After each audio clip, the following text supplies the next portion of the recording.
Nous sommes réunis parce que l'éditeur Stoche Press a bien voulu nous inviter à une signature de mon dernier livre. C'est l'agence Bonsaï que je remercie.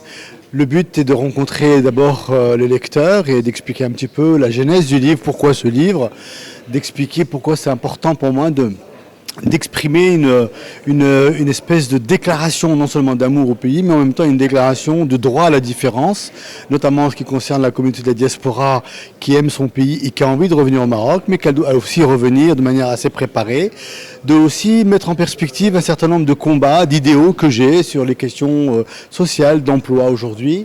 Et je pense que c'est important de réunir une communauté, en tout cas, qui s'intéresse à ce type de sujet.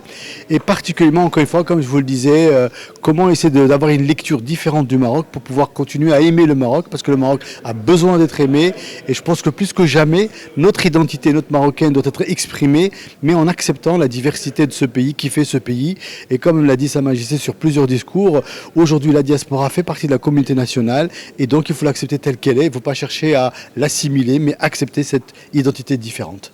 Le déclic d'abord, ça a été le premier livre que j'ai fait en 2010 qui s'appelait Envie de Maroc tout court.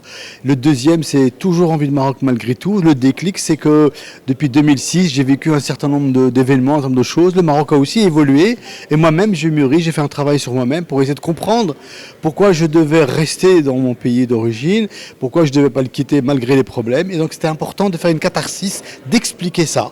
Et donc, au lieu de m'enfermer dans mon petit coin, je pense que l'écriture est une vraie thérapie et ça m'a beaucoup été en ce qui me concerne. Pourquoi il faut le lire? D'abord parce que c'est une déclaration d'amour au pays, c'est une déclaration à la diaspora pour qu'elle lise le Maroc différemment, et il faut aussi le lire parce que les droits d'auteur sont reversés à 100% au fonds 126 et chacun pourra aider le Maroc comme ça.